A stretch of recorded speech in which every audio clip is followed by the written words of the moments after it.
Hello students, welcome to another video. तो last lecture के अंदर हमने नॉलेज बास्केट और बोर्ड बूस्टर के एमसीक्यू देखे थे। इस लेक्चर के अंदर हम कवर करेंगे कॉम्पिटिटिव स्टफ जिसमें एनटीएससी के क्वेश्चन हैं। तो आइए स्टार्ट करते हैं। फर्स्ट क्वेश्चन जो है वो यहाँ पर है कि a student starts with a velocity of 40 kilometre per our. आपको एक वेलोसिटी दी है 40 kilometre per hour for school eight 4 kilometres away from his house. ठीक है, उसके घर से स्कूल कितना दूर है? 4 kilometres away. Due to closing of school he return soon to his house with a velocity of 60 kilometre per hour. Return के time पे उसकी एवरेज उसकी वेलोसिटी कितनी है? 60 किलोमीटर पर आवर। अब आपको उसकी एवरेज वेलोसिटी फाइंड करनी है। अब यहाँ पर बच्चा स्कूल से घर गया है, घर से स्कूल गया और फिर स्कूल से घर आया है, तो जो डिस्प्लेसमेंट होगा उसका वो कितना हो जाएगा? 0। यहाँ पर डिस्प्लेसमेंट हो जाएगा 0। Displacement will be 0 and if displacement 0 होता है तो एवरेज वेलोसिटी का जो फॉर्मूला है टोटल डिस्प्लेसमेंट अपॉन टाइम, तो अगर डिस्प्लेसमेंट 0 है तो एवरेज वेलोसिटी भी उसकी हो जाएगी 0। तो ऑप्शन फर्स्ट। सेकंड क्वेश्चन है, तो इसमें हमें ग्राफ दिया है। तो यहाँ पर the velocity time graph of a body falling rest under gravity and rebounding from solid surface is represented by. ठीक है, तो अब यहाँ पर हमें क्या पूछा है? वेलोसिटी टाइम ग्राफ किसका? एक बॉडी है जो ड्रॉप की हुई है, ठीक है, फ्री फॉल कर रही है, कोई ऑब्जेक्ट है नीचे गिर रहा है। तो यहाँ पर फ्री फॉल में उसकी इनिशियल वेलोसिटी है 0, लेकिन जैसे जैसे नीचे आएगा उसकी वेलोसिटी जो होगी v वो इंक्रीज होगी। ठीक है, तो यहाँ पर नीचे आते हुए उसके पास कुछ वेलोसिटी हो जाएगी। जैसे ही वो नीचे आ जाएगा अब क्या होगा? यहाँ से वो बाउंस बैक करेगा वापस ऊपर की तरफ। ठीक है, तो यहाँ से वो ऊपर की तरफ बाउंस करेगा, इसीलिए स्टार्टिंग में उसकी वेलोसिटी धीरे धीरे कम होगी, फिर एक पॉइंट पे जाकर उसकी वेलोसिटी 0 हो जाएगी, वो वापस मैक्सिमम हाइट तक जाएगा और यहाँ पर आने के बाद उसकी फाइनल वेलोसिटी यहाँ जो होगी वो 0 हो जाएगी। ठीक है, फाइनल वेलोसिटी 0। अब इसे हमें ग्राफ के थ्रू रिप्रेजेंट करना है। तो यहाँ पर ऐसा ग्राफ जिसमें इनिशियली कुछ वेलोसिटी 0 थी। ठीक है, इनिशियल जब हमने स्टार्ट किया तो देखो इनिशियल वेलोसिटी जब ऑब्जेक्ट को फ्री फॉल करवाया है, ठीक है, ऑब्जेक्ट को ड्रॉप किया है, मतलब उसकी इनिशियल वेलोसिटी थी 0। तो हमें ऐसा ग्राफ चाहिए जिसमें इनिशियल वेलोसिटी 0 है। तो यहाँ पर फर्स्ट ग्राफ में ऐसा हो सकता है। ठीक है, सेकंड ग्राफ में देखो यहाँ पर ऑब्जेक्ट की इनिशियल वेलोसिटी है कुछ। ठीक है, तो ये गलत हो गया। और ठीक है, बाकी 3 ग्राफ की इनिशियल वेलोसिटी 0 है, ये ग्राफ भी नहीं आएगा। ठीक है, अब जो 2 ग्राफ बाकी बचे उसमें से यहाँ पर इनिशियल वेलोसिटी 0 है, यहाँ पर भी इनिशियल वेलोसिटी 0 है। अब हो क्या रहा है कि जैसे जैसे ऑब्जेक्ट नीचे आया उसकी वेलोसिटी इंक्रीज़ हो रही है। ठीक है, तो आप देख सकते हैं दोनों ही ग्राफ में वेलोसिटी धीरे धीरे इंक्रीज़ हो रही है। कहाँ तक इंक्रीज़ हुई? तो इस टाइम तक वेलोसिटी इंक्रीज़ हो रही है यहाँ पर। अब बॉल यहाँ पर आ गया, इसके बाद क्या होगा? वेलोसिटी धीरे धीरे जब वो बाउंस करके वापस ऊपर जाएगा तो उसकी वेलोसिटी धीरे धीरे डिक्रीज़ होना स्टार्ट होगी। ठीक है, और वेलोसिटी डिक्रीज़ होगी, अब डायरेक्शन भी चेंज हुई है। ठीक है, तो अब वेलोसिटी डिक्रीज़ हो रही है। ठीक है, इस पॉइंट पे उसकी मान लो कुछ वेलोसिटी थी, अगर हम एग्जांपल के थ्रू समझे तो लेट अस से यहाँ पर उसकी वेलोसिटी थी 0, यहाँ पर आते आते उसकी वेलोसिटी हो गई v = 10 मीटर पर सेकेंड्स। कितनी हो गई? 10 मीटर पर सेकेंड्स। अब यहाँ से जब वो ऊपर जाना स्टार्ट करेगा तो इस पॉइंट पे तो उसकी वेलोसिटी 10 ही है, लेकिन अब वो ऊपर की तरफ होगी। ठीक है, तो जब ऊपर जाएगा तब उसकी वेलोसिटी को हमें लेना पड़ेगा -10। ठीक है, इतनी वेलोसिटी से अब वो ऊपर जाएगा। जैसे जैसे ऊपर जाएगा यहाँ पर जो माइनस है वो सिर्फ हमें डायरेक्शन बताता है। ठीक है, माइनस क्या बताता है हमें? डायरेक्शन। अब वो ऊपर की तरफ जा रहा है, धीरे धीरे उसकी वेलोसिटी कम होगी। क्यों? Due to acceleration of gravity. ठीक है, वो नीचे की तरफ लगेगा जो वेलोसिटी कम करेगा, तो यहाँ पर ऊपर जाते हुए उसके वेलोसिटी कम हो रही है, लेकिन दूसरी डायरेक्शन में। अब दूसरी डायरेक्शन है तो वेलोसिटी नेगेटिव। इस ग्राफ में ठीक है, ऊपर का पार्ट पॉजिटिव है, नीचे का पार्ट नेगेटिव है। तो ये जो ग्राफ है वो यहाँ पर सबसे करेक्ट ग्राफ है। यहाँ पर क्या गलत है जो नहीं हो सकता? यहाँ पर वेलोसिटी जो है सारे टाइम के लिए पॉजिटिव है। देखो t यहाँ है, 0 से ऊपर के पार्ट में है वेलोसिटी। ठीक है, 0 से ऊपर के पार्ट में है, मतलब कि वेलोसिटी हर टाइम के लिए कैसी है? पॉजिटिव, जो यहाँ पर नहीं हो रहा है। इसीलिए ऑप्शन 3 जो है वो गलत है एंड ऑप्शन 1 सही है, क्योंकि वेलोसिटी का डायरेक्शन चेंज हो जाता है तो माइनस वेलोसिटी नीचे की तरफ दिखाई जाती है। ठीक है, तो इसका आंसर है ऑप्शन नंबर 1। चलिए नेक्स्ट क्वेश्चन है, a bullet of mass 10 gram travelling horizontally with vertical velocity of with a velocity of 160 meter per second strikes a stationary wooden block and comes to rest in 0.025 seconds. ठीक है, the distance of penetration. तो आपको distance of penetration find करना है। कैसे करेंगे, तो यहाँ पर आपको डिस्टेंस फाइंड करना है, ऑब्जेक्ट का मास दिया हुआ है, लेकिन यहाँ पर मास का कुछ काम नहीं पड़ेगा। तो सबसे पहले तो कोई एक बुलेट है, ठीक है, एक बुलेट है जिसकी इनिशियल वेलोसिटी आपको कितनी दी हुई है 160, तो u is equal to 160 metre per second. वो उसके सामने पड़े हुए एक ब्लॉक के अंदर जाती है, ठीक है, और इसके अंदर पेनिट्रेट हो जाती है। अब वो कितना अंदर जा रही है वो डिस्टेंस आपको फाइंड करना है। ये जो डिस्टेंस है उसको बोलते हैं डिस्टेंस ऑफ पेनिट्रेशन, तो वो कितना अंदर जाएगी वो आपको फाइंड करना है। अब इसके लिए क्या करेंगे, तो आपके पास फॉर्मूला है v² - u² is equal to 2as, ठीक है। यहाँ पर v जो होगा वो फाइनली 0 हो जाएगा। u जो है इनिशियल वेलोसिटी कितनी दी हुई है आपको 160, ठीक है, इनिशियल वेलोसिटी आपको दी गई है 160। अब आपको टाइम भी दिया हुआ है, ठीक है, तो आपको इनिशियल वेलोसिटी दी हुई है, टाइम दिया हुआ है। अगर हम s is equal to ut plus 1/2 at² इसका यूज़ करें, ठीक है, डिस्टेंस फाइंड करना है आपको, इनिशियल वेलोसिटी आपको दी हुई है, टाइम भी दिया है, तो और यहाँ पर एक्सेलरेशन नहीं दिया हुआ है, ठीक है। तो सबसे पहले तो आपको एक्सेलरेशन फाइंड करना पड़ेगा, कहाँ से, v is equal to u plus at से। तो सबसे पहले एक्सेलरेशन फाइंड करते हैं, ये है 0, u इनिशियल वेलोसिटी है 160 प्लस a इंटू टाइम कितना है 0.025, ठीक है, 0.025। चलो अब ये 160 यहाँ जाएगा तो माइनस हो जाएगा, 160 डिवाइड बाय यहाँ पर ये आएगा 0.025, ये माइनस में आएगा, ठीक है, ये आएगा आपका a। Therefore a is equal to कितना आएगा ये, अगर a का वैल्यू लिखना है तो 160 डिवाइड बाय 0.025, 160 डिवाइड बाय 0.025, ठीक है, इसका आंसर आता है 6400, नेगेटिव में 6400 मीटर पर सेकंड स्क्वायर। ये आएगा आपका एक्सेलरेशन, ठीक है, इतना एक्सेलरेशन है। अब इस एक्सेलरेशन का यूज़ आप कहीं भी कर सकते हो, तो आपको डिस्टेंस मिल जाएगा, ठीक है। इस वाले के अंदर करें अगर तो s is equal to u 160 into t 0.025, ठीक है, 0.025 प्लस 1/2 a का वैल्यू आपको मिला है -6400 इंटू t², मतलब कि 0.025 स्क्वायर, ठीक है, 0.025 का स्क्वायर।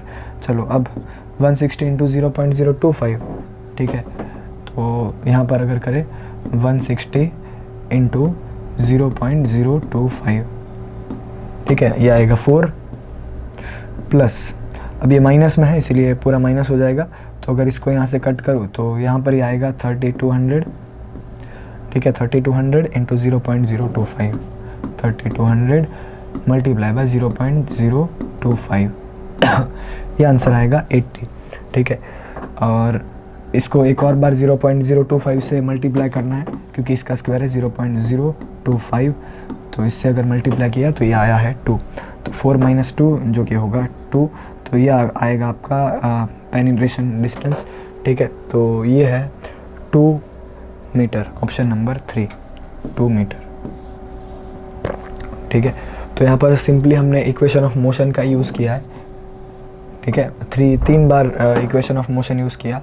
चलिए next question, the acceleration versus time graph of N object is shown in the figure, the corresponding velocity time graph of the object, ठीक है। आपको एक्सेलरेशन टाइम का एक ग्राफ दिया है, कहाँ पर, ये, ठीक है, ये ग्राफ को आपको देखना है और आपको इसका वेलोसिटी टाइम ग्राफ बताना है, ठीक है। तो सबसे पहले तो देखो एक्सेलरेशन इनिशियली 0 था, धीरे धीरे टाइम के साथ एक्सेलरेशन इंक्रीज़ हुआ। अब एक्सेलरेशन इंक्रीज़ हुआ यहाँ पर, लेकिन देखो स्टार्टिंग में एक्सेलरेशन 0 है और एंडिंग में भी एक्सेलरेशन 0 है, इतनी चीज़ को ध्यान रखना है। और दूसरी चीज़ कि एक्सेलरेशन हमेशा पॉजिटिव है, एक्सेलरेशन ऑल टाइम के लिए कैसा है, पॉजिटिव, तो वेलोसिटी का जो डायरेक्शन होगा वो चेंज नहीं होगा। वेलोसिटी जो है वो पॉजिटिव है, तो मतलब वेलोसिटी इंक्रीज़ ही होगी हमेशा, वेलोसिटी कम नहीं होगी। इसके अकॉर्डिंग अगर हम वेलोसिटी टाइम ग्राफ देखना चाहें तो कौन सा आएगा, तो मैंने बोला कि वेलोसिटी डिक्रीज़ नहीं होगी, ठीक है। तो यहाँ पर अब देखो फर्स्ट ग्राफ में टाइम बढ़ रहा है, यहाँ इस पॉइंट के बाद वेलोसिटी डिक्रीज़ होना चालू हुई, तो ये गलत हो गया। यहाँ पर वेलोसिटी इंक्रीज़ हो रही है, यहाँ पर तो वेलोसिटी हर टाइम के लिए कांस्टेंट है, तो ये ग्राफ गलत हो गया। इन दोनों ग्राफ में से सही कौन सा आएगा, यहाँ पर मैंने आपको बताया कि स्टार्टिंग में और एंडिंग में जो ग्राफ है वो 0 हो रहा है, ठीक है, एक्सेलरेशन 0 हो रहा है। एक्सेलरेशन 0 मतलब वेलोसिटी कांस्टेंट, जीरो एक्सेलरेशन मतलब कांस्टेंट वेलोसिटी। तो आपको ऐसा ग्राफ देखना है जिसमें स्टार्टिंग और एंडिंग में वेलोसिटी कांस्टेंट हो, ठीक है। कांस्टेंट वेलोसिटी का मतलब है पैरेलल होता है टाइम एक्सिस के। तो देखो यहाँ तो इंक्रीज़ हो रहा है, एंडिंग में भी इंक्रीज़ ही होता है, लेकिन यहाँ पर देखो स्टार्टिंग में ये ग्राफ ऐसा था parallel to time axis, ending में भी ये graph parallel to time axis ही रहा। तो इसका मतलब है फोर्थ ऑप्शन में जो वेलोसिटी है, देखो स्टार्टिंग में कांस्टेंट थी, फिर धीरे धीरे इंक्रीज़ हुई और एंड आते आते वेलोसिटी कांस्टेंट हो गई। तो ऐसा ग्राफ हमें मिलेगा। तो ऑप्शन नंबर 4 सही होगा यहाँ पर। उसके बाद graph below describe the motion of a ball rebounding from a horizontal surface being released from a point above the surface, ठीक है। आपको बताना है कि ये ग्राफ किसका है, ठीक है। ये जो क्वांटिटी है y यहाँ पर क्या है, ठीक है। तो जनरली आपको ग्राफ दिए जाते हैं और कौन सा ग्राफ किसका है वो पूछा जाता है, ठीक है। इस ग्राफ वो क्या डिनोट करता है वो पूछा जाता है। यहाँ पर आपको पूछा है ग्राफ ही किसका है, ठीक है। ग्राफ दिया है और पूछा है ग्राफ किसका है। अब इसको कैसे करेंगे, तो यहाँ पर जो कुछ भी है, ठीक है, जैसे जैसे टाइम इंक्रीज़ हो रहा है, पहले वो इंक्रीज़ हुआ, फिर टाइम इंक्रीज़ होने के साथ फिर वो कम हुआ, फिर वापस थोड़ा सा बढ़ा, फिर कम हुआ, फिर जब नेक्स्ट टाइम कर रहा है तो धीरे धीरे कैसा हो रहा है, वो जो भी क्वांटिटी है वो डिक्रीज़ हो रही है। अब यहाँ पर जो ऑप्शन है उसमें पहला ऑप्शन है डिस्प्लेसमेंट। अब लकीली जो है पहले ही ऑप्शन में आंसर आ जाता है। क्यों? क्योंकि जब किसी बॉल को रीबाउंस करते हैं, ठीक है, किसी बॉल को अगर रीबाउंस किया मतलब कि किसी बॉल को नीचे ड्रॉप किया है, तो अब होगा क्या, मान लीजिए कि ये हाइट है h, ठीक है, h हाइट से किसी बॉल को ड्रॉप किया गया है। अब जैसे जैसे नीचे आएगा वैसे वैसे उसकी वेलोसिटी जो है वो धीरे धीरे इंक्रीज़ होगी, ठीक है। जैसे जैसे नीचे आएगा, यहाँ पर है u = 0, लेकिन यहाँ पर जैसे आएगा उसकी वेलोसिटी कुछ हो जाएगी, ठीक है, due to acceleration of gravity. तो वेलोसिटी यहाँ पर धीरे धीरे इंक्रीज़ हो रही है, ठीक है। यहाँ पर मैक्सिमम वेलोसिटी होगी। अब ग्राफ को ध्यान से देखो, टाइम बढ़ रहा है, ठीक है, और ग्राफ जो है उसका स्लोप धीरे धीरे इंक्रीज़ हो रहा है। ग्राफ का स्लोप क्या हो रहा है, इंक्रीज़ हो रहा है, और ग्राफ का स्लोप इंक्रीज़ हो रहा है। मैंने यहाँ पर क्या बोला, वेलोसिटी इंक्रीज़ हो रही है, वेलोसिटी धीरे धीरे इंक्रीज़ हो रही है। तो यहाँ पर अगर डिस्प्लेसमेंट, ठीक है, यहाँ पर अगर डिस्प्लेसमेंट है तो डिस्प्लेसमेंट और टाइम का ग्राफ हमें क्या बताएगा, वेलोसिटी। अब मैंने जैसे बताया वेलोसिटी धीरे धीरे इंक्रीज़ हो रही है, तो यहाँ भी वेलोसिटी इंक्रीज़ हो रही है। अब क्या होगा, बॉल नीचे आ गया यहाँ पर, अब बॉल वापस से ऊपर जाना स्टार्ट करेगा बाउंस करके, लेकिन due to friction and due to some losses, ठीक है, एनवायरनमेंट का जो एयर का रेजिस्टेंस लगेगा और यहाँ पर जो ये कोलिजन करेगा, ठीक है, टकराएगा ज़मीन के साथ, वहाँ पर भी कुछ उसकी वेलोसिटी लॉस होगी। उसकी वजह से ये अगेन उतनी हाइट तक नहीं जा पाएगा, ठीक है, जितनी हाइट पे ये गया था उससे थोड़ा सा कम हाइट पे ये रुक जाएगा। तो यहाँ पर अब मान लेते हैं कि अब ये बॉल इधर तक ऊपर जाता है। अब यहाँ पर जाते जाते उसकी वेलोसिटी कितनी हो जाएगी, 0, ठीक है, इसका अब फाइनल वेलोसिटी हो जाएगा 0। अब क्या होगा, फिर से नीचे आना स्टार्ट करेगा, जैसे जैसे नीचे आएगा वेलोसिटी अगेन इंक्रीज़ होगी। तो सी यहाँ पर पहले वेलोसिटी इंक्रीज़ हुई, एक पॉइंट पे जाके यहाँ पर कुछ टाइम के लिए वेलोसिटी कैसे हो गई, 0। तो देखो नीचे आया, वेलोसिटी मैक्सिमम हुई, यहाँ पर वेलोसिटी मैक्सिमम हुई, उसके बाद वो मैक्सिमम में से 0 हो गई, ठीक है, वेलोसिटी 0 हो गई। अब 0 वेलोसिटी से वापस जब वो नीचे आना स्टार्ट करेगा, ठीक है, तो वापस से इंक्रीज़ होगा। तो ये नीचे आना स्टार्ट किया, यहाँ पर वेलोसिटी वापस से 0 हो गई, वापस से जब ऊपर जाएगा, ठीक है, तो अब वो वेलोसिटी धीरे धीरे डिक्रीज़ होगी। वेलोसिटी डिक्रीज़ हो रही है, देखो यहाँ पर ग्राफ जो है वो नेगेटिव, ठीक है, मतलब वेलोसिटी डिक्रीज़ हो रही है। अब ये चीज़ कंटिन्यू करेगी कब तक, जब तक बॉल जो है वो नीचे गिर नहीं जाता और रेस्ट में नहीं आ जाता। तो एक बार जितना ऊपर गया दूसरी बार इतना ऊपर नहीं जाएगा, इसीलिए ग्राफ डिस्प्लेसमेंट का आएगा, ठीक है।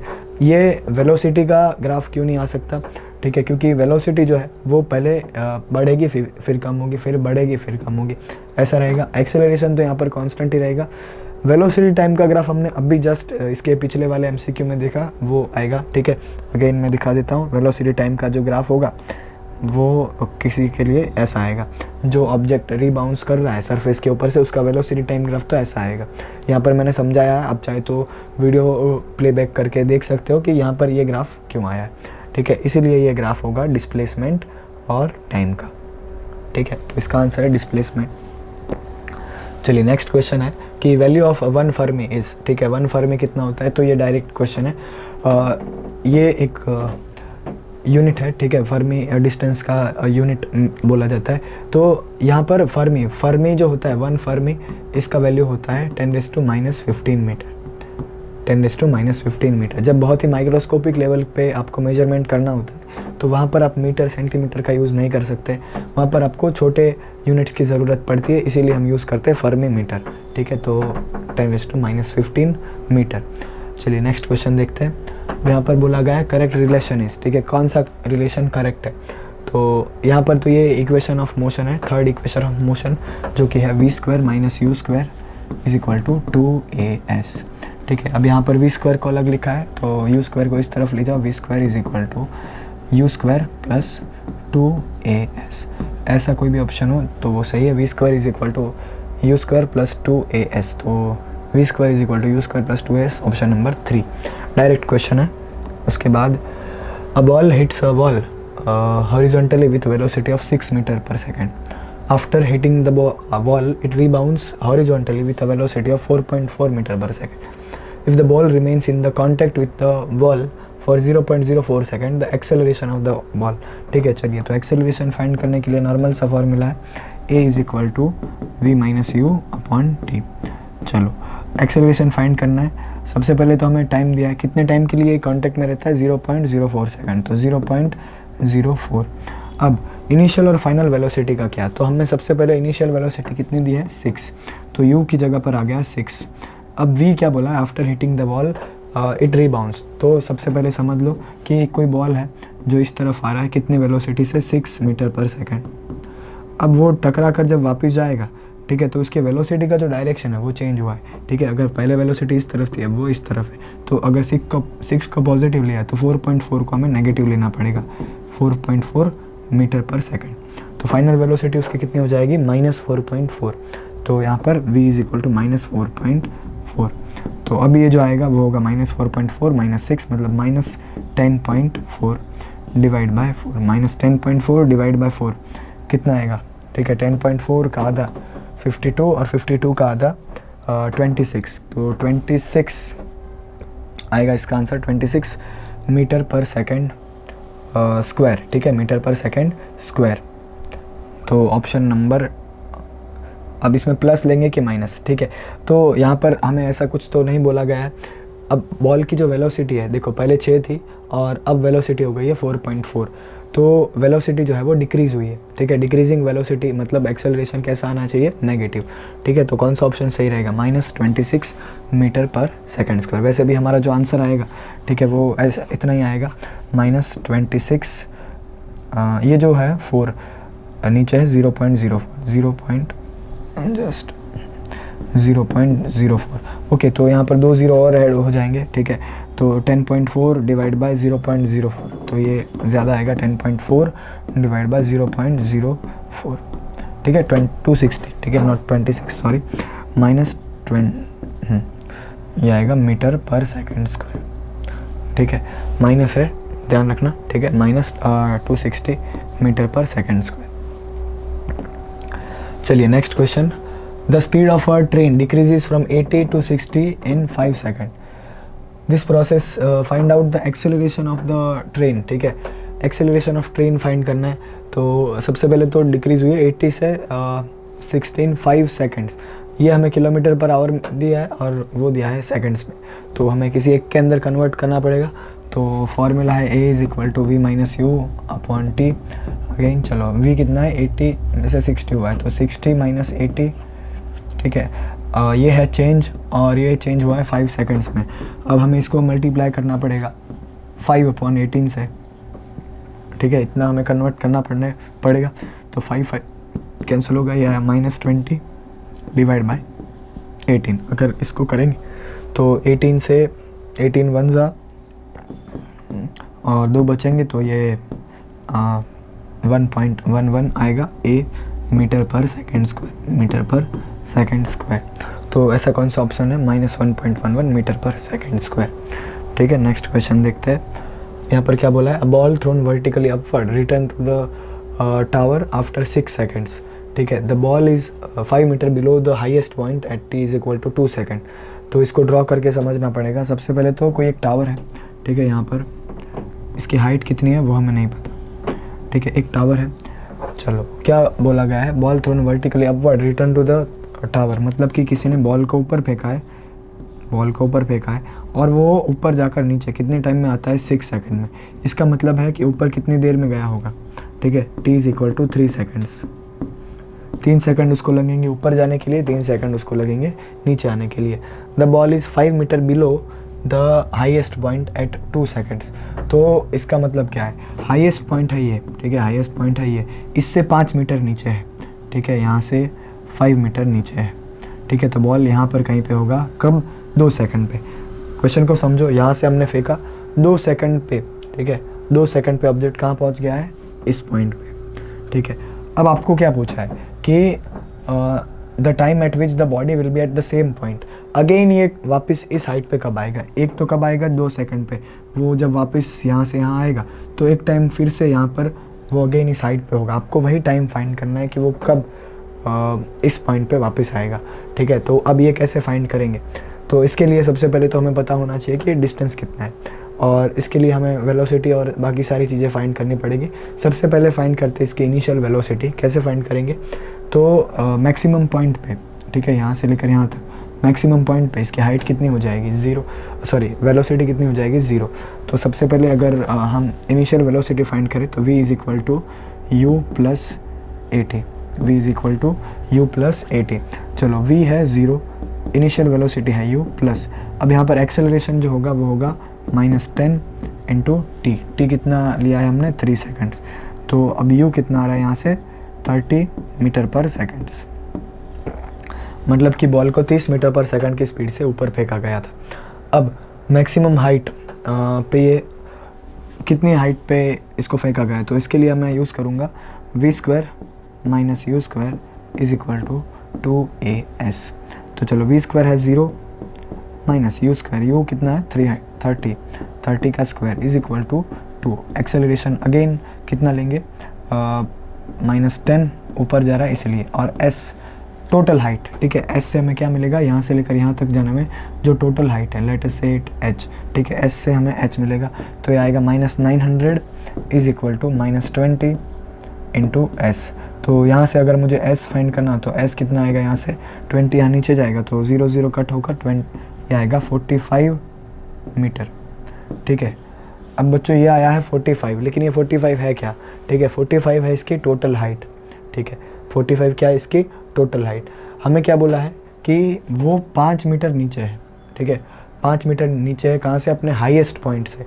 तो हाईएस्ट पॉइंट किधर है, 45 मीटर पे, वहाँ से 5 मीटर नीचे, मतलब कि ये डिस्टेंस जो है वो कितना होगा, 40, ये डिस्टेंस कितना होगा, 40 मीटर्स, ठीक है। तो हमें ये बताना है कि 0 से लेकर यहाँ तक अगर 40 मीटर्स ट्रैवल कर रहा है तो वो कितने टाइम में जाएगा। एक टाइम तो हमें पता है 0 से 40 जाता है 2 सेकंड, ठीक है, कहाँ पर दिया है हमें, ये दिया, ठीक है, 2 सेकंड हमें दिए। अब दूसरा टाइम हमें फाइंड करना है, तो इसके लिए अब हमें यूज़ करना पड़ेगा सेकंड इक्वेशन फिर से, ठीक है, सेकंड इक्वेशन हमें यूज़ करना पड़ेगा, ठीक है। तो मैं यहाँ पर एक पेज ऐड कर रहा हूँ, ठीक है। अगेन हमें सेकंड इक्वेशन अगर यूज़ करना है तो s is equal to ut plus 1/2 at², ठीक है। अब यहाँ पर s जो है वो है 40 is equal to, initial velocity हमें आई थी 30, चलो t का वैल्यू नहीं है, वही हमें फाइंड करना है, प्लस 1/2 a का वैल्यू लेना है 10 लेकिन माइनस में, इंटू t²। चलो 40 is equal to 30 into t minus 5t², 30 into t minus 5t²। अब अगर मैं यहाँ से 5 को कॉमन निकालूँ सब में से तो कितना आएगा, इसको 5 से डिवाइड करना पड़ेगा फिर, ठीक है, और सबको एक जगह पर अगर लिखे तो आएगा 5t² माइनस 30t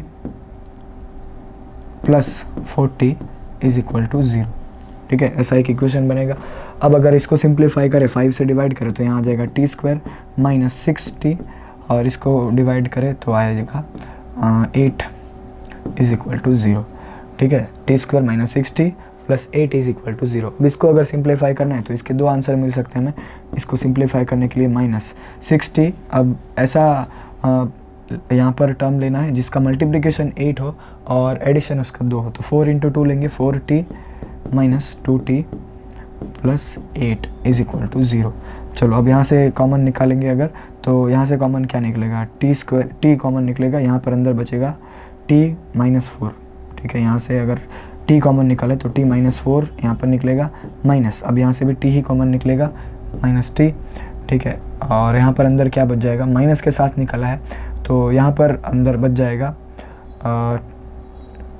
ठीक है। यहाँ से भी अंदर ओके, यहाँ से 2 कॉमन निकलेगा, सॉरी यहाँ से 2 कॉमन निकला तो अंदर बचा t-4, दोनों साइड से ये निकल गया =0। अब यहाँ से हमें 2 रूट मिले, एक t-4 एंड t-2 =0, ठीक है। तो अब इससे 2 आंसर मिलते हैं हमें, या तो t=4 या फिर t=2।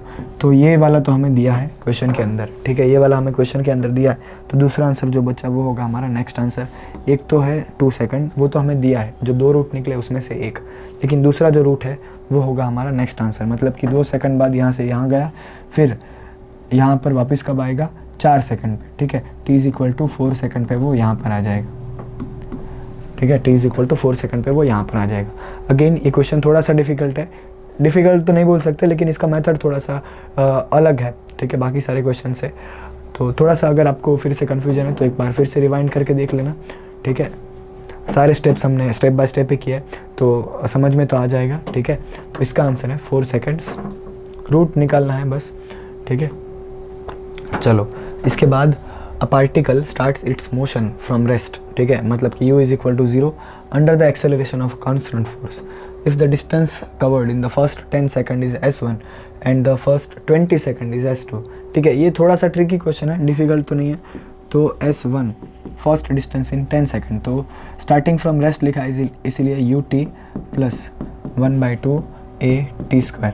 चलो u तो 0 है तो 1/2 कांस्टेंट एक्सेलरेशन, फोर्स कांस्टेंट होगा इन द फर्स्ट 10 सेकंड्स, तो 10 का स्क्वायर, ठीक है। फर्स्ट 10 सेकंड इज s1, तो ये आएगा s1। अब ये कितना आएगा, तो 10 का स्क्वायर होगा 100 डिवाइड बाय 2, मतलब कि 50a, ठीक है, 50a, ये आएगा s1।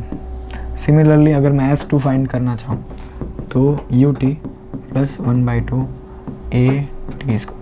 अब यहाँ पर u तो 0 है, 1/2 a फिक्स है, लेकिन t जो होगा फर्स्ट 20 सेकंड, ठीक है, फर्स्ट 20 सेकंड बोला है, तो ये आएगा 20 स्क्वायर, तो 20 का स्क्वायर होता है 400 डिवाइड बाय 2, मतलब 200 a, ये आया s2, ठीक है। अब हमें पूछा इन दोनों का रेशियो, ठीक है, तो s1 divide by s2 is equal to 50a divide by 200a, a cancel हो जाएगा, 50 से आया 4, तो क्या लिखेंगे कि 4s1, ठीक है, 4s1 is equal to s2, 4s1 is equal to s2, 4s1 is equal to s2, option number 4 सही है, s2 is equal to 4s1,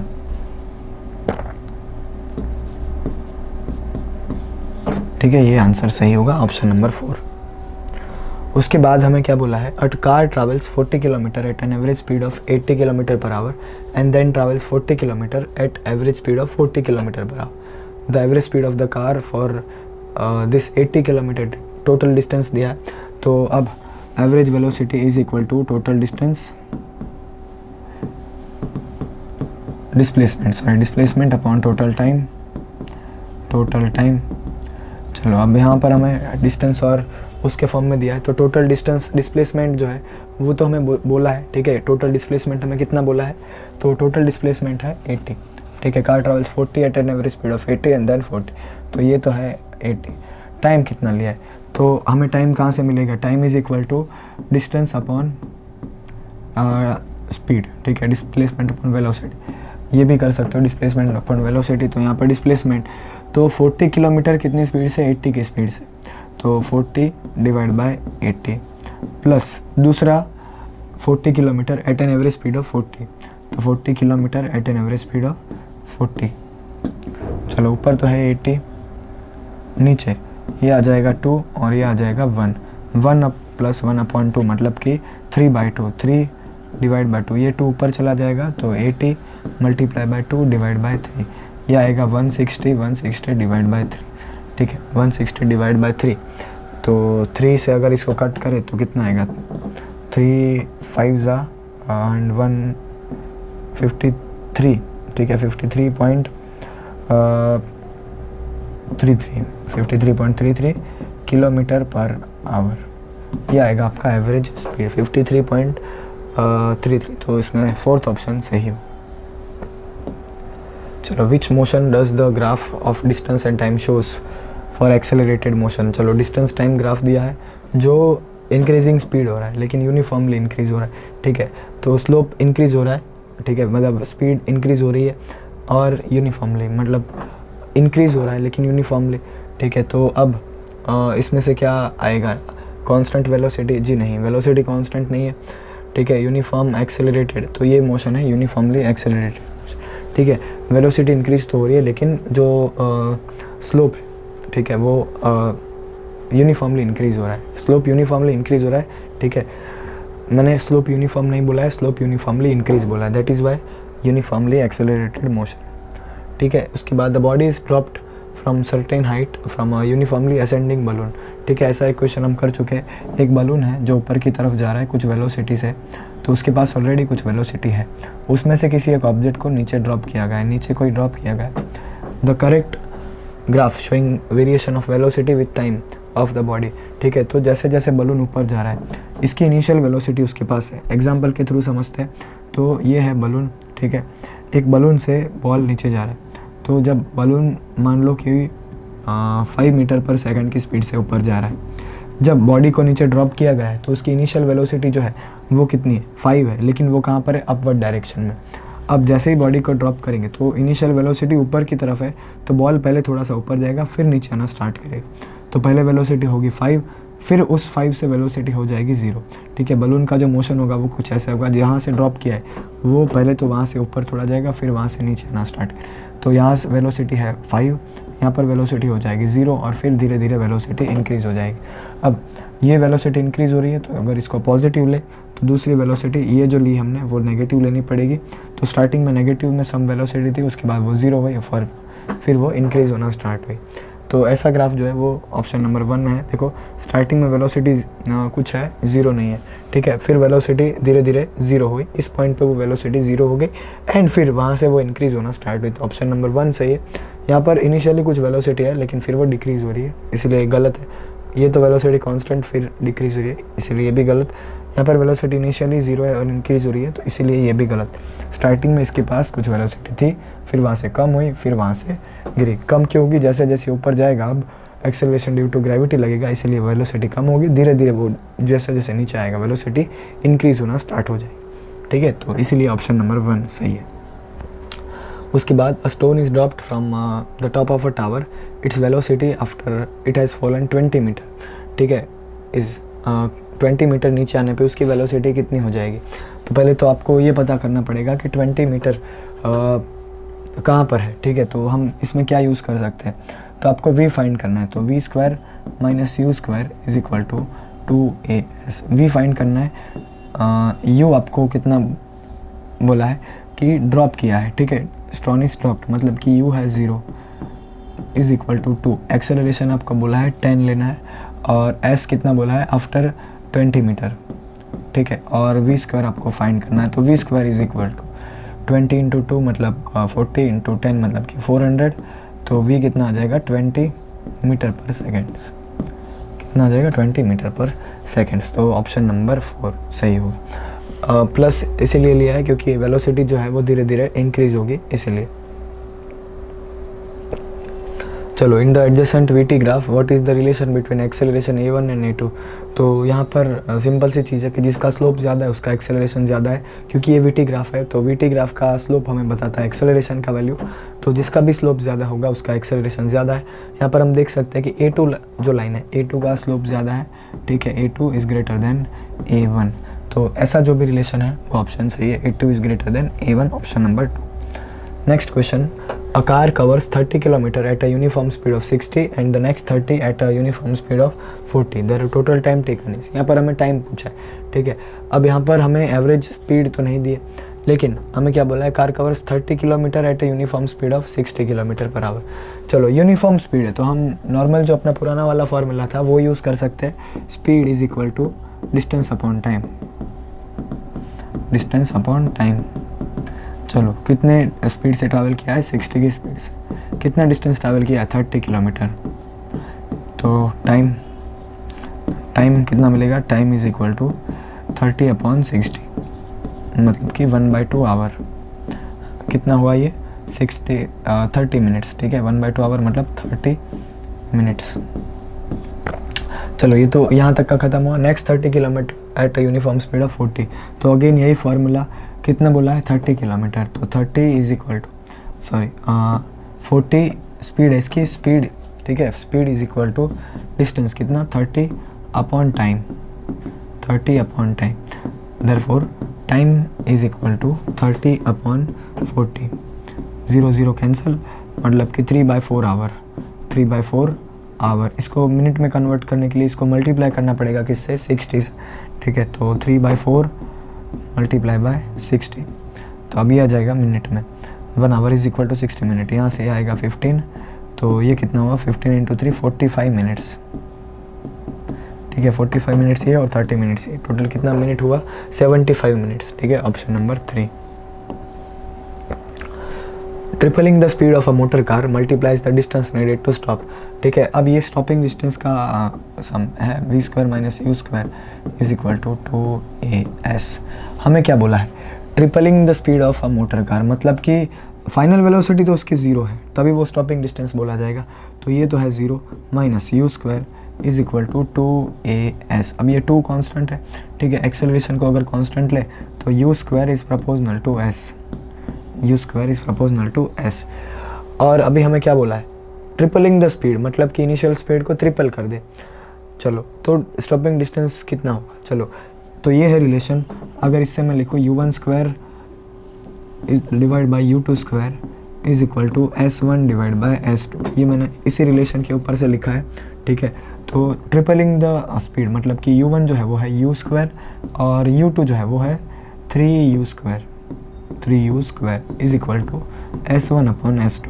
चलो ये तो है u² डिवाइड बाई ये आ जाएगा 9u² is equal to s1/s2। u² यहाँ से कट हो जाएगा, देयरफॉर जो अपना नया s2 आएगा, ठीक है, वो आएगा 9 टाइम्स ऑफ इनिशियल s1। तो नया जो स्टॉपिंग डिस्टेंस होगा वो कितना हो जाएगा, 9 टाइम्स हो जाएगा। Option number 3। Again, 2 particles of mass m1 and m2 are allowed to free fall from a height h1 and h2. They reach the ground at the time t1 and t2. ठीक है, again ये कैसा question है, वही s is equal to ut plus 1/2 a t²। अब यहाँ पर मास दिया है, लेकिन मास का कोई भी डायरेक्ट कनेक्शन नहीं है कि ऑब्जेक्ट को ड्रॉप किया है और कितने हाइट में कितने टाइम में वो नीचे आता है, उसका और मास का कोई लेना देना नहीं है, क्योंकि एक्सेलरेशन ड्यू टू ग्रेविटी जो होता है वो सेम होता है सारे ऑब्जेक्ट के लिए। तो अब यहाँ पर इनिशियल वेलोसिटी 0 है, ठीक है, इनिशियल वेलोसिटी इसकी 0 है। टाइम जो है वो डिपेंड करता है, ठीक है, 1/2 कांस्टेंट है, a कांस्टेंट। तो अब यहाँ पर चेंज क्या होता है, टाइम, ठीक है। तो ये तो 0 है, इसलिए ये पूरा टर्म 0 हो जाएगा, इसलिए ये इग्नोर कर दिया। तो जो s है वो, ये तो कांस्टेंट है तो ये भी चला गया, बचा ये भी कांस्टेंट है, तो s is proportional to t²। तो क्या आएगा, s is proportional to t²। देयरफॉर s1/s2 is equal to t1² divide by t2²। आपको उल्टा दिया है, आपको दिया है t1 और t2 के रिस्पेक्ट में फाइंड करना है। तो s1 और s2 क्या है, हाइट h1 और h2 इज इक्वल टू, यहाँ पर आएगा t1² डिवाइड बाय t2²। अब t1 और t2 स्क्वायर को इस साइड ले जाएंगे तो क्या आ जाएगा, स्क्वायर को इस साइड ले जाने पे आ जाएगा रूट। तो ये आ जाएगा t1 divide by t2 is equal to √h1 divide by h2, ठीक है। t1 divide by t2 is equal to √h1 divide by h2। ये रिज़ल्ट आप डायरेक्ट भी याद रख सकते हो, तो क्योंकि ये बहुत सारी जगह पर यूज़ होता है, तो एक अच्छा रिज़ल्ट है ये, जिससे बहुत सारे न्यूमेरिकल जल्दी से कैलकुलेट हो जाते हैं, वरना हर बार डेरिवेशन करना पड़ता है, ठीक है। Next question, position of a particle moving along x axis is given by, एक इक्वेशन दिया है हमें 3t - 4t² + 3t, where x is in metre and t is in second. Find the average velocity of the particle in the time interval from t is equal to 2 to 4 second, ठीक है। आपको इसकी average velocity बतानी है। तो सबसे पहले तो आपको t is equal to 2 second पे उसका डिस्प्लेसमेंट फाइंड करना पड़ेगा, ठीक है। तो सबसे पहले x is equal to, t की जगह पर 2 लेते हैं, ठीक है। तो 3 × 2 माइनस 4 टी की जगह पर अगेन 2 स्क्वायर प्लस 2 क्यूब, कितना आएगा ये 3 इंटू 2 6 माइनस ये आएगा 4 2 का स्क्वायर 4 माइनस 4 इंटू 4 16 प्लस ये आएगा 2 का क्यूब मतलब 2 इंटू 2 4 का 4 इंटू 2 मतलब कि 8 2 का क्यूब 8। ठीक है, अब ये कितना आ जाएगा, तो 6 और 8 हुए 14 और उसमें से 6 माइनस किए तो कितना आ गया 14 माइनस 6, तो ये आया -2। x is equal to -2 at t is equal to 2 second. Similarly अगर मैं t इज इक्वल टू कितना लेना है अब and t is equal to x is in metre, ये कहाँ गया 4 सेकेंड। ठीक है, तो t की जगह पर अब लेना है 4 सेकेंड। 3 या आया 4 माइनस 4 इंटू, अब t की जगह पर लेना है 4 स्क्वायर प्लस ये आएगा 4 का क्यूब। चलो 3 इंटू 4 12 माइनस 4 का स्क्वायर मतलब कि 16 इंटू 4 आएगा 64 माइनस 4 का क्यूब 64 यह है प्लस। ठीक है, ये दोनों चले गए तो बचा 12, तो x is equal to 4 second पे और यह है x is equal to 2 second. तो अब डिस्प्लेसमेंट कितना हुआ -2 से 12 पे आया, तो फाइनल पोजीशन है इसकी 12 माइनस इनिशियल पोजीशन थी -2 और इसके लिए इसने टाइम कितना लिया है 2 सेकेंड्स, तो यह आएगा 14 divide by 2 which is equal to 7 metre per second. ये आएगा उसका वेलोसिटी, एवरेज वेलोसिटी। ठीक है, अब इसको हम डायरेक्ट भी कर सकते थे लेकिन 9th क्लास के अंदर वो डायरेक्ट मेथड यूज़ नहीं होता है, तो इसके लिए हमने स्टेप बाय स्टेप कैलकुलेट किया लॉन्ग मेथड से 7 मीटर पर सेकेंड। यहाँ पर बहुत सारे ग्राफ दिए। Consider the following 5 graphs, note the axis carefully, which of the following represents motion at a constant speed. ठीक है, कांस्टेंट स्पीड कौन सी होगी, तो फर्स्ट ग्राफ देखो डिस्प्लेसमेंट टाइम, उसका जो स्लोप होता है वो हमें बताता है वेलोसिटी। अगर वेलोसिटी कांस्टेंट है तो इसका मतलब स्पीड भी कांस्टेंट। तो यस, फर्स्ट ग्राफ जो है वो हमें बताता है कांस्टेंट स्पीड। तो एक तो ए ऑप्शन, मतलब यहाँ से इसमें को सिलेक्ट नहीं करना है आपको। ठीक है, ए ऑप्शन में कांस्टेंट वेलोसिटी है। डिस्टेंस टाइम ग्राफ ये भी हमें बताएगा कांस्टेंट स्पीड, क्योंकि स्पीड कांस्टेंट है। उसके बाद यहाँ पर वेलोसिटी कांस्टेंट है, देखो अगेन, तो ये ग्राफ में भी स्पीड फिक्स रहेगी। इस ग्राफ में और इस ग्राफ में एक्सेलरेशन, इसमें तो एक्सेलरेशन कांस्टेंट है मतलब स्पीड इंक्रीज हो रही है, और यहाँ पर जो है एक्सेलरेशन टाइम के साथ बढ़ रहा है मतलब टाइम वेलोसिटी भी चेंज हो रही है। ठीक है, तो कांस्टेंट कहाँ है, सिर्फ ए, बी और डी में, तो A, B and D option number 4। A ball is shot vertically upward with a given initial velocity. It reached the maximum height of 100 meter. If on second shot the initial velocity is doubled, then the ball will reach maximum height of. अब इसमें क्या बोला गया, step by step जाओ। Ball is vertically shot upward with a given initial velocity, कितनी है वो हमें नहीं पता है, लेकिन कितनी हाइट पे जाता है वो हमें पता है, लेकिन मैक्सिमम हाइट बोला है। ठीक है, मैक्सिमम हाइट, तो मैक्सिमम हाइट पे उसकी इनिशियल, इसकी जो फाइनल वेलोसिटी हो जाएगी वो हो जाएगी 0। तो अगर मैं यूज़ करूँ v² minus u² is equal to 2as, तो v है 0, इनिशियल वेलोसिटी हमें नहीं दिया है तो वही हमें फाइंड करनी है, इज इक्वल टू 2।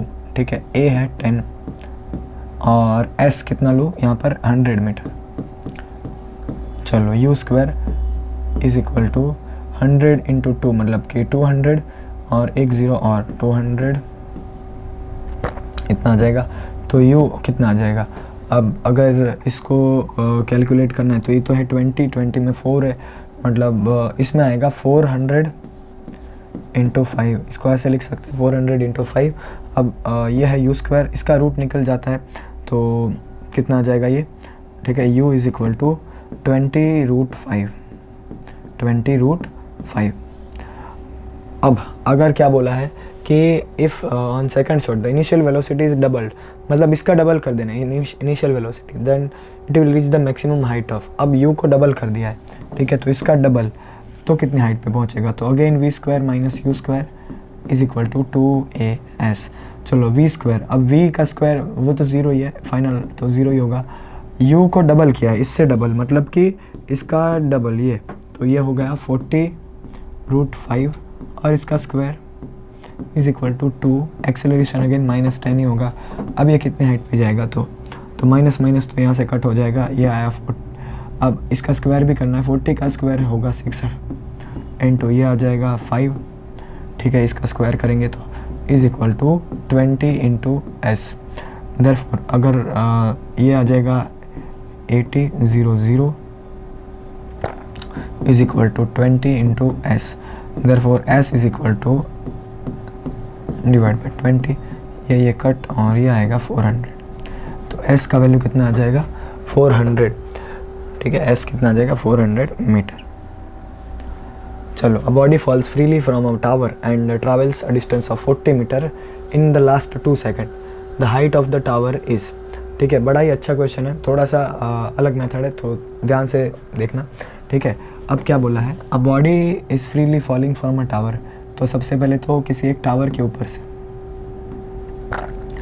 एक बॉडी फ्री फॉल कर रही है।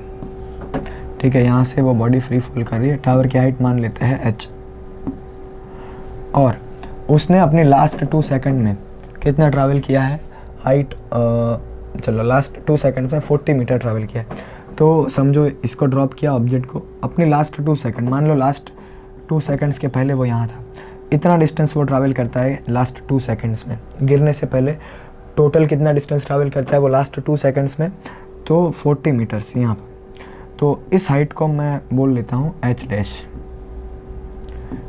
डैश।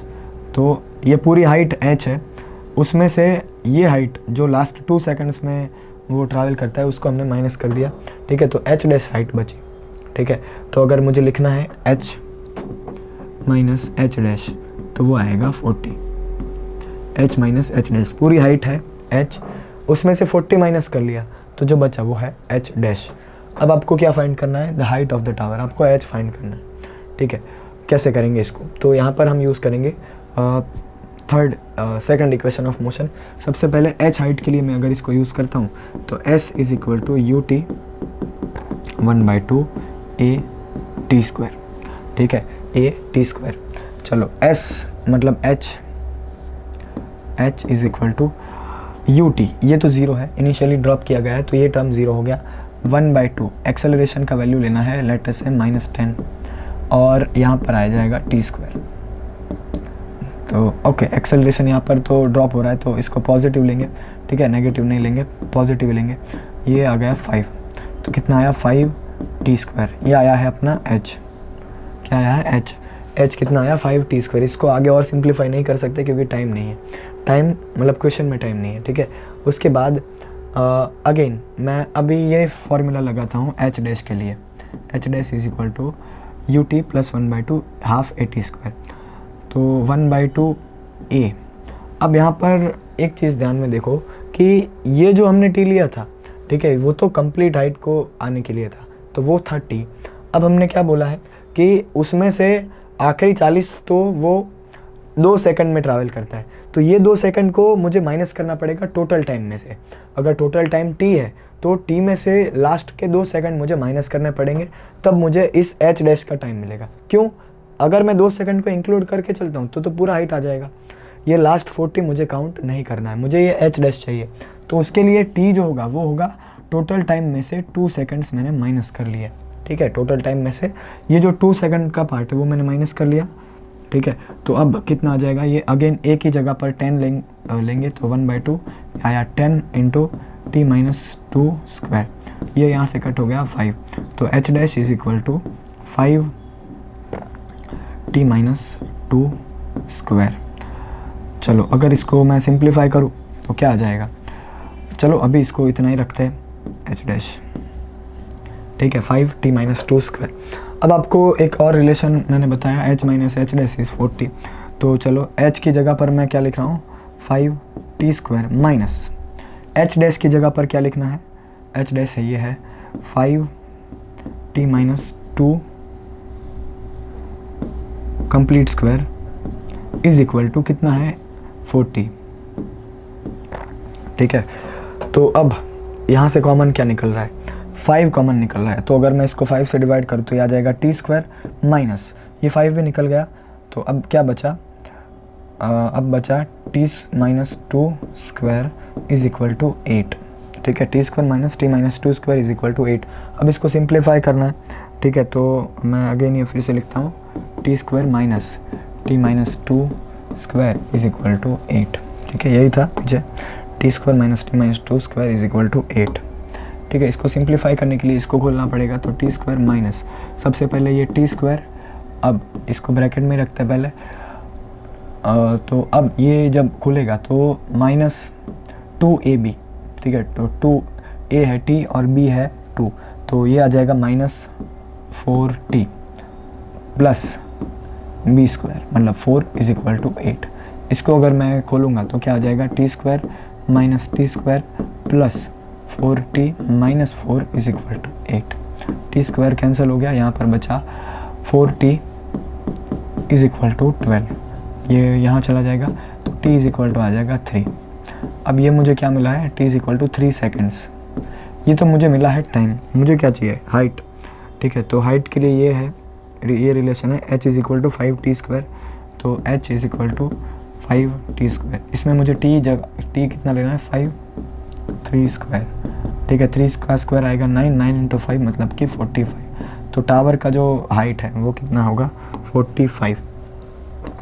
क्वेश्चन थोड़ा सा लंबा है, विथ मेथड कुछ इसका थोड़ा सा लंबा मेथड है, तो एक बार फिर से रिवाइज़ कर लीजिएगा बैकवर्ड जाकर, किसी भी स्टेप पे अगर डाउट है तो। और अगर आपको डाउट है तो आप कमेंट भी कर सकते हो या क्लासरूम के अंदर भी पूछ सकते हो। ठीक है, नेक्स्ट क्वेश्चन। अब यहाँ पर हमें बोला है velocity time graph of a body moving with uniform acceleration is shown in the diagram, distance travelled by the body in 3 second. ठीक है, वेलोसिटी टाइम का ग्राफ दिया है और आपको पूछा है डिस्टेंस। बहुत ही ईजी, बहुत ही छोटा क्वेश्चन। सिंपली इसका एरिया कैलकुलेट करना है, 1/2 बेस इंटू हाइट। 3 सेकंड के लिए पूछा है तो बेस का वैल्यू है 3, हाइट कितनी है यहाँ पर 30, तो 30 यहाँ से आया 15, 15 3 ज़ा 45 मीटर्स। ऑप्शन नंबर 2 सही है। ठीक है, ऑप्शन नंबर 2 करेक्ट है। उसके बाद a body is dropped from a rest, its velocity varies with displacement covered as. तो बॉडी को जब ड्रॉप किया गया है रेस्ट से, कोई बॉडी है ये रेस्ट में है अभी, इसको जब मैं ड्रॉप करूँगा तो क्या होगा, इसकी वेलोसिटी जो होगी वो धीरे धीरे इंक्रीज़ होगी। तो डिस्टेंस जैसे जैसे नीचे आएगा वो, तो डिस्टेंस बढ़ रहा है, वैसे वैसे उसकी वेलोसिटी जो है वो इंक्रीज़ हो रही है। और स्टार्टिंग में वो धीरे धीरे इंक्रीज़ होगी, लेकिन एंड जाते हुए वो कांस्टेंट हो जाएगी। तो डिस्टेंस बढ़ेगा, वेलोसिटी इंक्रीज़ भी होगी, लेकिन एक टाइम पे आने के बाद वो कांस्टेंट हो जाएगी। तो ऑप्शन नंबर 3 जो है वो यहाँ पर सही है कि पहले वेलोसिटी इंक्रीज, डिस्टेंस बढ़ रहा था, वेलोसिटी इंक्रीज़ हो रही थी, फिर धीरे धीरे जो वेलोसिटी है वो एक डिस्टेंस ट्रैवल करने के बाद कांस्टेंट हो जाती है, वो हमेशा नहीं बढ़ती रहती। ठीक है, तो ऑप्शन नंबर 3 यहाँ पर सबसे सही ऑप्शन हो।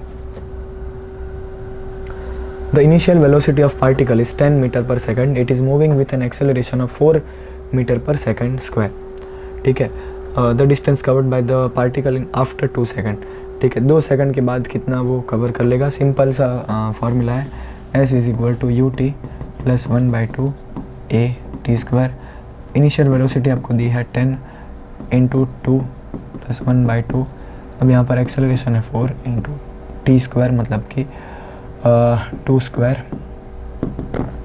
20 प्लस ये आ गया 2 इंटू 2 का स्क्वायर 4 मतलब 8, तो ये आ जाएगा 28 metres. 28 meters, option number 4. Next question.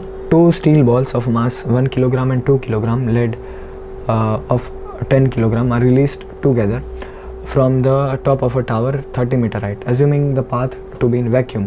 अब यहाँ पर वैक्यूम है तो इसका मतलब है कि एक्सटर्नल फोर्स एब्सेंट है, कोई भी फोर्स नहीं लग रहा है यहाँ पर, ना हवा का ड्रैग फोर्स लग रहा है। ठीक है, तो अगर वैक्यूम में ये किया है तो सबके ऊपर acceleration due to gravity same लगता है। दैट इज़ वाई सारे जो ऑब्जेक्ट मास उस पर डिपेंड नहीं करता कि कौन कितना तेज़ी से नीचे आ रहा है, और सारे ऑब्जेक्ट एक साथ नीचे ग्राउंड में आते। तो all the balls reach the ground simultaneously, मतलब सब एक साथ नीचे आएंगे। The distance time graph of a particle makes angle 45 degree with the time axis. चलो, डिस्टेंस टाइम ग्राफ कितना एंगल बना रहा है 45, तो ये एंगल है 45। After 1 second it makes angle 60 degree, मतलब अब जो है एंगल वो बन गया है 60। ठीक है, अब ये एंगल है 60। What is the average acceleration? ठीक है, तो डिस्टेंस टाइम ग्राफ बोला है, डिस्टेंस टाइम ग्राफ। चलो, इससे पहले तो वेलोसिटी फाइंड करो। तो इसकी वेलोसिटी मतलब इसका स्लोप, ठीक है, तो सबसे पहले स्लोप कितना था 45, तो स्लोप 45 मतलब कि 10 45 ये है v1, दूसरा है 10 60, ठीक है, v2 इज इक्वल टू 1060, चलो 1045 और 1060, पहले 1045 कितना है और फिर 1060 कितना है, और उसके बाद आपको उसको टाइम से डिवाइड करना है, ठीक है। तो जो भी हुआ है वो 1 सेकंड के अंदर अंदर हुआ है, तो v2 minus v1 upon time t। चलो अब v2 कितना है, तो 1060 कितना होता है, तो 10 जो होता है वो हमें मिलता है एक टेबल की मदद से, ठीक है। अगर आपको टेबल याद नहीं रखना है तो आप ये ट्रायंगल भी यूज़ कर सकते हो, यहाँ पर है 30, यहाँ पर है 60, 1 ये होगा √3, तो ये होता है 2, ठीक है, 1 √3 एंड 2। अब इस ट्रायंगल की मदद से आपको 10 फाइंड करना है, तो 10 इज इक्वल टू सामने वाला side divide by adjacent side, तो ये है √3, ठीक है, ये है √3, और 1045 का जो वैल्यू होता है वो होगा 1, ठीक है। तो ये 1045 है 1, तो -1 डिवाइड बाय 1, तो √3 - 1 ऐसा कोई ऑप्शन है तो वो आपका आंसर है, √3 - 1 यूनिट। ये जो मैंने किया है वो क्लास 10th का टॉपिक है, ठीक है। क्लास 10th में टेबल आता है 10 की अलग अलग वैल्यूज़ को याद करने के लिए, ये इसका ओरिजिनल मेथड है। तो आपको जो मॉड्यूल में टेबल दिया है वो मैंने आपको बोला था याद करने को, वहाँ से ये डायरेक्ट यूज़ होता है। इसका जो स्लोप है वो है √3, ये है सॉरी ये है 1, ठीक है, और ये है √3। चलो next question, parsec is the unit of, again ये डायरेक्ट क्वेश्चन है। पारसेक एक डिस्टेंस का यूनिट है, ठीक है। जब बड़े एस्ट्रोनॉमिकल डिस्टेंस मेजर करने होते हैं तब हम मीटर किलोमीटर के यूज़ ना करके बड़े डिस्टेंस का यूज़ बड़े यूनिट्स का यूज़ करते हैं, उन्हीं में से एक है पारसेक, ठीक है। तो parsec is a unit of distance. उसके बाद the ratio of displacement to distance of a moving object, ठीक है, मूविंग ऑब्जेक्ट है, ठीक है, और उसका डिस्प्लेसमेंट और डिस्टेंस का रेशियो पूछा है, तो हमें पता है कि डिस्प्लेसमेंट इज ऑलवेज लेस और इक्वल टू डिस्टेंस, ठीक है। तो लेस और इक्वल टू 1, इक्वल और less than 1, option number 3। Displacement upon distance पूछा है, इसलिए अगर डिस्टेंस टू डिस्प्लेसमेंट का पूछ तो इसका अपोजिट आता, ग्रेटर और मोर देन 1, तो यहाँ पर 3 आएगा। नेक्स्ट क्वेश्चन है, 2 bodies of mass ma and mb are dropped from a height a and b respectively, ratio of velocity which they reach the ground। तो वेलोसिटी मास पे depend नहीं करती है, ठीक है, दोनों की हाइट जो है वो डिपेंड करता है ए और बी। तो अभी हमने देखा था कि t1 डिवाइड बाई t2 जो था उसका फॉर्मूला अभी आया था √h1 डिवाइड बाय h2। अब यहाँ पर h1 और h2 का वैल्यू कितना लेने को बोला है, a और b, तो √a/b, ठीक है, t1 divide by t2 will be equal to √a/b, तो ऑप्शन नंबर 4 यहाँ पर सही आएगा। An object is moving in a straight line, velocity time graph is shown in the figure. तो अब यहाँ पर कौन सा ऑप्शन सही है, तो देखो in part O acceleration is increasing, C O से ए में वेलोसिटी टाइम ग्राफ है, स्ट्रेट लाइन है, तो एक्सेलरेशन इंक्रीज नहीं हो रहा है, कांस्टेंट है, तो ये गलत हो गया। In uh part A B acceleration is increasing, A से बी में जो है स्लोप धीरे धीरे कम हो रहा है, तो एक्सेलरेशन तो कम हो रहा है, इंक्रीज नहीं हो रहा है, वो भी गलत। In O A acceleration is decreasing, O से ए में एक्सेलरेशन कांस्टेंट है, ये भी गलत। In part A B acceleration is decreasing, again ये जो स्लोप है वो डिक्रीज हो रहा है, तो यस यहाँ पर एक्सेलरेशन जो है वो कम हो रहा है, ठीक है, एक्सेलरेशन यहाँ पर कम हो रहा है। A car moving along a straight line covers 1/5 of the total distance v1 and remaining part with a speed of v2. Average speed of the car over the entire distance is, ठीक है, अच्छा question है ये भी, ठीक है। Generally ऐसे question आए हैं लेकिन उसमें थोड़ा सा चेंज था। क्या बोला है, covers 1/5 of the total distance with v1 speed and remaining distance with a speed v2। तो एवरेज स्पीड फाइंड करनी है, तो सबसे पहले तो average speed is equal to distance divide by time, total distance upon total time. चलो total distance वो travel कर रहा है मान लो d, ठीक है, यहाँ पर टोटल डिस्टेंस है d, उसके लिए टाइम कितना लिया है। तो अब ध्यान दो कि ये टोटल डिस्टेंस है, उसमें से 5th डिस्टेंस वो 1/5 डिस्टेंस है वो v1 स्पीड से ट्रैवल करता है, मतलब कि इतना पार्ट, ठीक है, वो v1 स्पीड से जाता है, और बाकी का जो पार्ट है वो v2 स्पीड से ट्रैवल करता है, v1 और v2 स्पीड से। चलो इधर उसने कितना टाइम लिया, तो velocity is equal to displacement upon time, ठीक है, तो time will be equal to velocity upon distance upon velocity. तो t यहाँ पर जितना टाइम लगेगा वो अगर t1 है तो वो है कितना डिस्टेंस है, तो d/5 डिस्टेंस है, कितनी स्पीड से, तो वो v1 स्पीड से किया है उसने, ठीक है। तो t1 कितना आया, d/5 v1। अगेन मैं अगर t2 लूँ, ठीक है, तो सिमिलरली अब कितना डिस्टेंस बचा, तो d माइनस d/5, तो 4/5 हिस्सा जो होगा वो बच जाएगा। तो 4/5 d वो कितनी स्पीड से ट्रैवल करेगा, v2 स्पीड से। और हमें t1 और t2 मिल गए हैं यहाँ पर पुट करने के लिए, तो d/5 v1 प्लस 4/5 d/v2, ठीक है। अब यहाँ से जो भी कॉमन निकलता है सिंप्लीफिकेशन कर लो। तो सबसे पहले d ऊपर है, यहाँ से कॉमन क्या निकलेगा, d/5, अंदर क्या बचा 1/v1 प्लस 4/v2। अब यहाँ से d कैंसिल हो जाएगा, 5 ऊपर चला जाएगा तो सबसे ऊपर आया 5, नीचे क्या बचा 1/v1 plus 4/v2। Cross multiplication अगर करें तो v2 प्लस 4v1, ठीक है, नीचे क्या आ जाएगा इंटू v1 v2। ये नीचे का डायरेक्ट मैंने ऊपर लिखा है, तो आपका जो एवरेज स्पीड होगा वो होगा ये 5v1 v2 divide by 4v1 plus v2। तो ऐसा कौन सा ऑप्शन है, 5v1 v2 divide by 4v1 plus v2। तो ऑप्शन नंबर 1 यहाँ पर सही लिखा है, 5v1 v2 divide by v2 plus 4v1, ठीक है, दिस ऑप्शन इज़ करेक्ट। तो ऑप्शन नंबर 1, ठीक है। तो यहाँ पर आपके जो मॉड्यूल का कॉम्पिटिटिव स्टफ था वो ख़त्म हुआ। तो चैप्टर 1 मोशन के लगभग सारे क्वेश्चन हमने कर लिए, ठीक है। प्रैक्टिस सेक्शन आपकी प्रैक्टिस के लिए है, यहाँ तक आप प्रैक्टिस कर सकते हो फॉर PABT, ठीक है। कोई भी क्वेश्चन में अगर डाउट है या फिर कोई क्वेश्चन समझ में नहीं आया है, आप कमेंट कर सकते हो या फिर आप क्लासरूम के अंदर भी पूछ सकते हो। तो ये था कॉम्पिटिटिव स्टफ। अब नेक्स्ट लेक्चर से हम स्टार्ट करेंगे अगला चैप्टर, ठीक है। तो थैंक यू फॉर वॉचिंग।